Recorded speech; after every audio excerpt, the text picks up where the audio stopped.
భూతాలు కాంగ్రెస్ భూతాలు కబ్జా చేస్తుంటే ఆ కబ్జాలకు వ్యతిరేకంగా ఈ రోజు పోరాటం చేయడానికి వచ్చిన రైతన్నలందరికీ కూడా మరొక్కసారి హృదయపూర్వక పాదాభివందనాలు మిత్రులారా.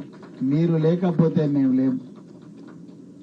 నిజంగా మీరు రాత్రింబవళ్ళు శ్రమిస్తూ భూమి దగ్గరే పండుకొని భూమి పుత్రులుగా మీ చెమట రక్త మాంసాలనే మరి ఎరువుగా మార్చి వానగా మార్చి ఇత్తనాలుగా మార్చి మీరు మాకు పంట ఇస్తే ఆ పంట తిని ఈ రోజు మీ ముందర నిలబడ్డాం. మీరు నిజంగా ఈ దేశానికి పాలకులు, మేము నిజంగా మరి పాలకుల మిత్రులారా. మీ ప్రయోజనాలే ఈ దేశ ప్రయోజనాలు.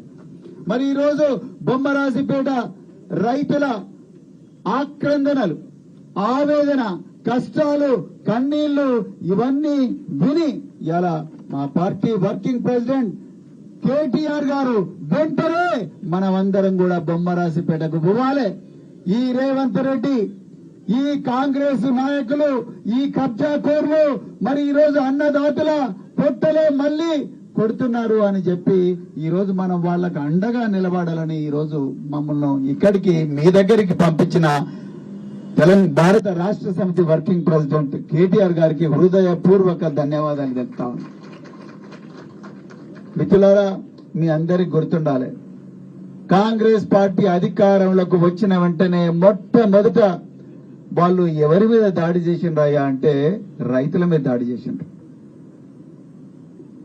లగచర్లలో వందలాది ఎకరాల రైతుల భూములు, బల్లులు కూడా తొండలు కూడా గుడ్లు పెట్టని పొలాలను బంగారం లాంటి భూములుగా మార్చుకొని రాత్రింబవళ్ళు కష్టపడి మీరు ఏ విధంగా అయితే కూరగాయలు పండిస్తున్నారో బొమ్మరాజుపేటలో ఆ విధంగా కొడంగల్లో లగచర్ల రైతులు 50, 60, 70, 80 సంవత్సరాల నుండి వ్యవసాయం చేసి వాళ్ళు పంటలు పండిస్తుంటే బల్లులు కూడా ఇప్పుడు గుడ్లు పెడతలేవు.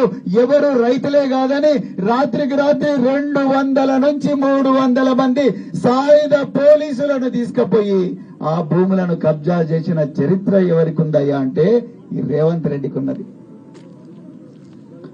ఆ రేవంత్ రెడ్డి దౌర్జన్యాలకు, దోపిడీకి వ్యతిరేకంగా మొట్టమొదట తెలంగాణలో గళమెత్తింది కేటీ రామారావు, భారత రాష్ట్ర సమితి వర్కింగ్ ప్రెసిడెంట్. మిత్రులారా, లగచర్లలోనే కాదు డైరెక్ట్ గా ఢిల్లీకి ఈ బాధితులందరినీ తీసుకొని పోయి వాళ్ళందరినీ కూడా కాన్స్టిట్యూషన్ క్లబ్ లో దేశానికి పరిచయం చేసి వీళ్ళకు జరుగుతున్న అన్యాయాన్ని పూసగుచ్చినట్టుగా వివరించింది కేటీ రామారావు గారు. మిత్రులారా, ఇవాళ వరంగల్లో కాంగ్రెస్ పార్టీ రైతు డిక్లరేషన్ అని చెప్పింది. రైతన్నలను గుండెలో పెట్టుకుంటామని చెప్పారు. కానీ అలా బొమ్మరాజుపేటలో అదే రైతుల కడుపు కొడతా ఉన్నారు. నిజానికి మీకు తెలియని విషయాలు చాలా ఈ రోజు నేను చెప్పాలని ఇక్కడికి వచ్చిన మిత్రులారా. మీరు కేవలం ఈ మీ ఆర్డీఓలు, ఎంఆర్ఓలు ఇచ్చిన నోటీసులో చూపిస్తున్నారు. ఇగో ఇక్కడ ఉన్నది నోటీసు. కానీ ఈ నోటీసు వెనకాల ఏమి గూడు పుటాని జరుగుతా ఉన్నది, ఎంత కుట్ర జరుగుతా ఉన్నది అన్న విషయాలు ఈ రోజు మీ అందరికీ చెప్పడం కోసమే మా పార్టీ మా ముగ్గురిని ఇక్కడికి పంపించింది. అన్నిటికన్నా ముందు మీరు ఒక్కరు కాదు, మొత్తం తెలంగాణలో కొడంగల్ నుంచి కోదాడ దాకా, ఆదిలాబాద్ నుంచి అలంపూర్ దాకా అందరం కూడా బొమ్మరాజుపేట రైతుల కోసం వస్తాం.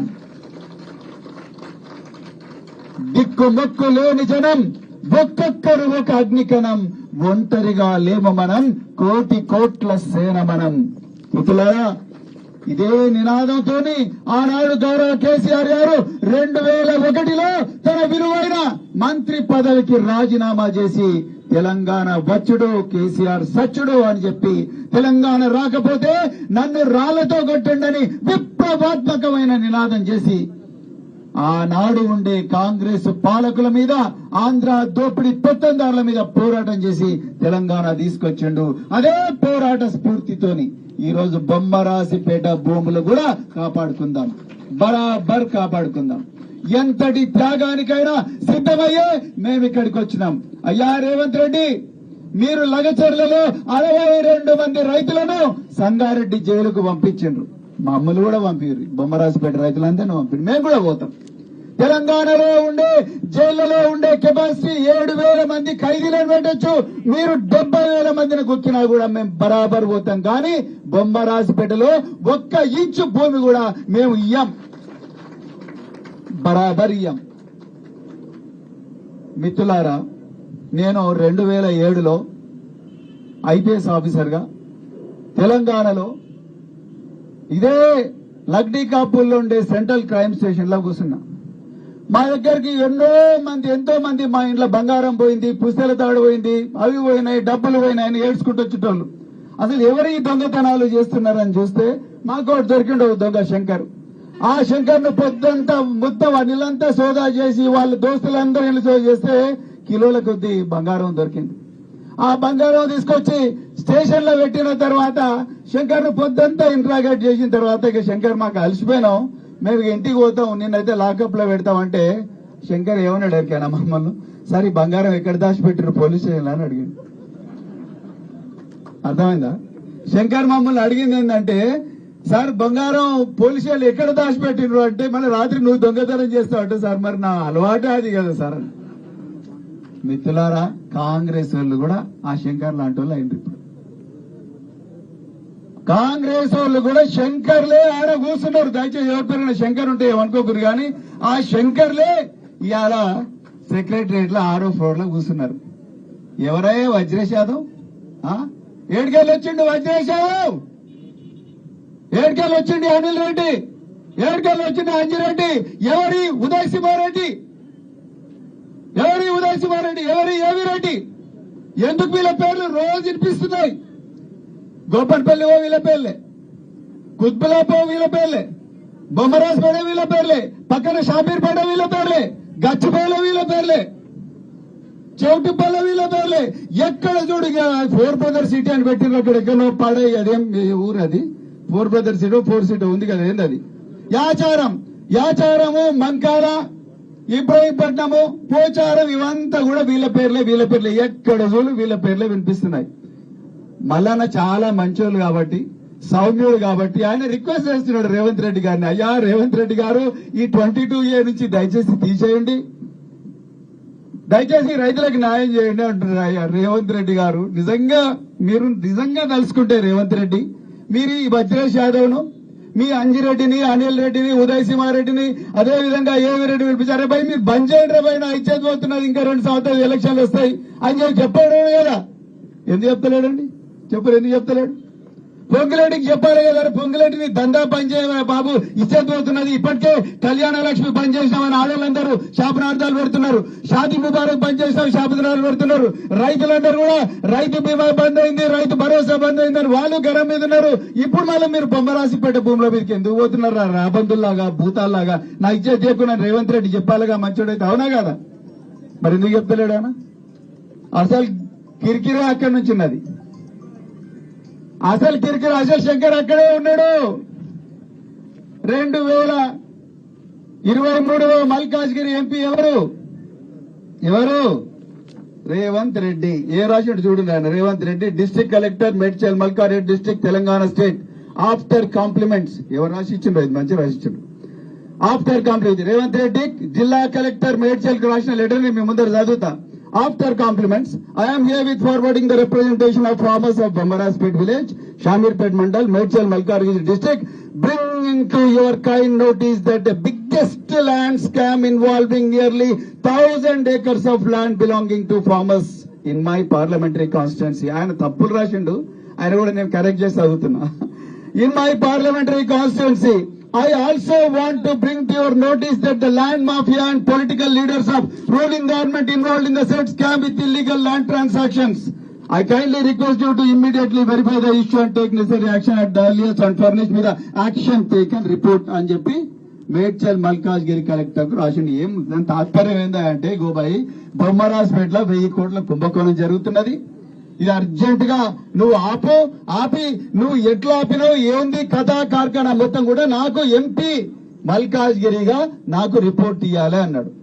కలెక్టర్ రిపోర్ట్ ఇచ్చిండో లేదో గాని మన భయ్య ముఖ్యమంత్రి అయ్యిండు అని మొదలు పెట్టిండ్రు. ఎందుకంటే గోడకు పొక్కలు ఎక్కడేయాలో నాకు తెలుసు. ఎక్కడ బంగారం ఉందో నాకు తెలుసు.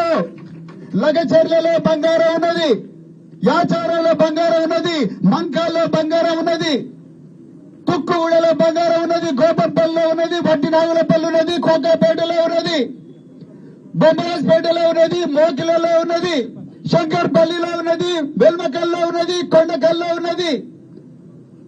బంగారం ఇక్కడున్నది, మొదలు పెట్టుర్రి అన్నారు. ఫస్ట్ చేసిన పని ఏందయ్యా అంటే ధరణి పోర్టల్ అంతా అవకతవకలన్నీ బట్టగాల్సి మీదేసి దానికి భూభారతి అని పేరు పెట్టారు. ఇక చూడని కథ. భూభారతి అని పేరు పెట్టి చాబిని ఎవరి దగ్గర పెట్టిండు? పొంగులేటి శ్రీనివాస దగ్గర పెట్టిండు. దానికన్నా ముందు ఇంకో కుంభకోణం జరిగింది, అది అసలు కుంభకోణం. మళ్ళా నా మంత్రిగా పనిచేశారు కాబట్టి ఆయన కొంచెం అర్థం అవుతుంది, మనకు అర్థం కాదు.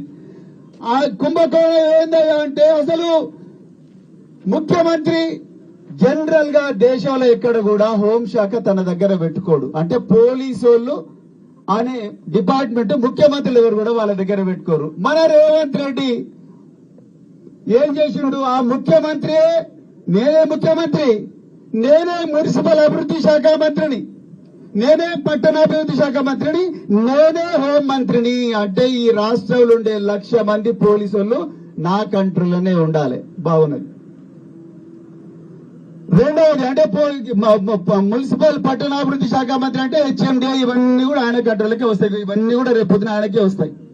ఇక రెండవది మరి భూములు, డబ్బులు ఎక్కడున్నాయి? భూములలో ఉన్నాయి. మరి భూముల మంత్రి ఎవరు ఉండాలి? మన దోస్తు, క్లోజ్ దోస్తు అయినా పొంగులేటిని పెట్టాలి. పొంగులు పెట్టి నేనేమో పోలీసు వాళ్ళని కంట్రోల్లో పెట్టుకుంటా, నేను అధికారులను కంట్రోల్లో పెట్టుకుంటా, నువ్వు కలెక్టర్లు నువ్వు కంట్రోల్లో పెట్టుకో, ఆర్టీఓలను కంట్రోల్లో పెట్టుకో అని పొంగులేటికి రెవెన్యూ శాఖ ఇచ్చాడు. ఇక మూడవది మన దందా అంతా బయటికి తెలిస్తే ఎట్లా? తెలియని ఎవరి ద్వారా తెలవాలి? పత్రికల ద్వారా తెలవాలి, ఛానళ్ల ద్వారా తెలవాలి. అందుకొరకు ఈ పత్రికలను, ఈ ఛానళ్లను కంట్రోల్ చేసే డిపార్ట్మెంట్ ఒకటి ఉన్నది, అదే సమాచార పౌర సంబంధాల శాఖ. అర్థమైందా మీకు? ఆ సమాచార పౌర సంబంధాల శాఖను మళ్ళా పొంగిలేటి చేతుల్లో పెట్టిండు. ఇప్పుడు నేను ఇంత ఒరుగుతున్నా, మళ్ళా ఎంతసేపు ఒరలిండు, అదేవిధంగా లచ్చన్ ఎంతసేపు ఒరలిండు. ఇవన్నీ పత్రికలు రావు.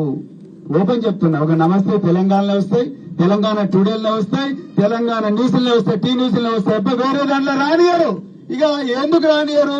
బిడ్డ నువ్వు ఇది రాస్తే నీ లైసెన్స్ రద్దు, బిడ్డ నువ్వు ఇది రాస్తే నీకు అడ్వర్టైజ్మెంట్ ఇయ్యా, ఎవరైతే మాకు ఫేవరబుల్ గా రాస్తారో వాళ్ళకే ఇస్తా అని చెప్పి ఇన్ఫర్మేషన్ మొత్తం కూడా కంట్రోల్ చేస్తా ఉన్నారు. ఇలా బొమ్మరాజపేట రైతులు ఇంత ఘోరంగా కొట్లాడుతున్నారు.